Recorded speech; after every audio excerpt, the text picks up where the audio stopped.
Hi guys, നമ്മൾ മുന്നത്തെ വീഡിയോയിൽ കവറിൽ മണ്ണ് നിറയ്ക്കുന്ന കാര്യമാണ് പറഞ്ഞിരുന്നത്. ഇപ്പോൾ കവറിലെല്ലാം മണ്ണ് നിറച്ചിട്ടുണ്ട്. മണ്ണ് എന്ന് പറഞ്ഞാൽ മണ്ണും പിന്നെ ചാണക മിശ്രിതവും കാലിവളം കൂടി മിക്സ് ചെയ്തിട്ടാണ് നിറച്ചിട്ടുള്ളത്. ഇതുപോലത്തെ ചെറിയ കവറിൽ നിറയ്ക്കുക നല്ലത്. കാരണം ഇത് മാർക്കറ്റിൽ കിട്ടും. കിലോവിന് 200 രൂപയൊക്കെയാണ് വരിക. ഇതൊരു 100 ഗ്രാം വാങ്ങിയാൽ തന്നെ ഏകദേശം ഒരു 100 ഉണ്ടാവും. 100ഓളം വിത്ത് നമുക്ക് ഇതിൽ നടാം.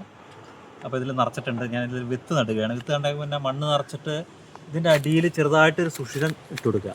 ഇങ്ങനെ സുഷിരം ഇട്ട് കൊടുത്തില്ല എന്നുണ്ടെങ്കിൽ നമ്മൾ പാരുന്ന വെള്ളം അതിലിങ്ങനെ കെട്ടിക്കിടന്നിട്ട് നമ്മളെ വിത്ത് ചീഞ്ഞു പോകാൻ സാധ്യതയുണ്ട്. അപ്പോൾ കാരണം സുഷിരം ഇട്ടിട്ടുണ്ട്. അങ്ങനെ ഒരു ചെറിയൊരു സ്ക്രൂവോ അല്ലെങ്കിൽ പാണി കൊണ്ടോ ഒരു സുഷിരം ഇട്ട് കൊടുക്കുക.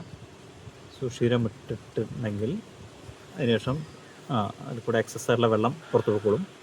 ഞാനിതിൽ നടാൻ പോകുന്നത് അമരയുടെ വിത്താണ്. അമര വിത്താണ് ഞാൻ നടാൻ പോകുന്നത്. ചെറിയ ഇതുണ്ടാക്കിയിട്ട് വിരൽ കൊണ്ടൊന്ന് തള്ളി കൊടുത്താൽ മതി. ഉണ്ടോ അമരയുടെ വിത്ത് കണ്ടോ?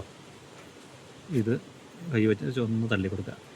എന്നിട്ട് ആ മണ്ണിട്ടിട്ടൊന്ന് മൂടിയിട്ട് ഇതിൽ വയ്ക്കുക. ഇതിൽ വെച്ച് കഴിഞ്ഞാൽ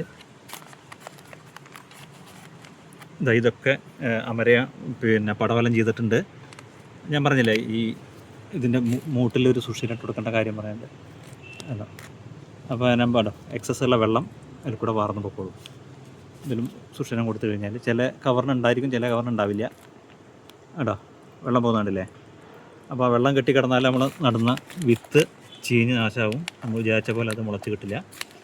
അപ്പോൾ അമരയുടെ രണ്ടാമത്തെ വിത്തും നട്ട് വിരൽ കൊണ്ടൊന്ന് പതുക്കെ തള്ളി കൊടുത്തിട്ട് മണ്ണൊന്ന് ഏറ്റവും മൂടി കൊടുക്കുക.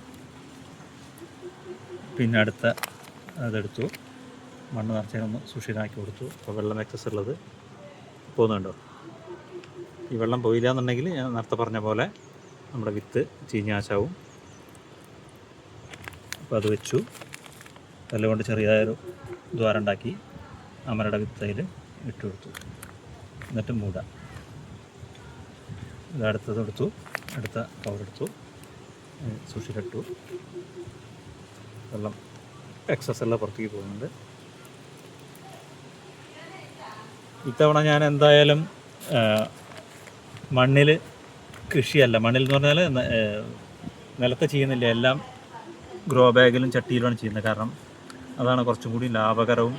കാരണം കുറച്ച് വെള്ളവും കുറച്ച് വളവും മതി. അപ്പോൾ അത് കാരണം ഇപ്രാവശ്യം എല്ലാം ഞാൻ പറമ്പിൽ ചെയ്യാതൊക്കെ ചട്ടിയിലും ഗ്രോ ബാഗിലൊക്കെയാണ് ചെയ്യാൻ പോകുന്നത്.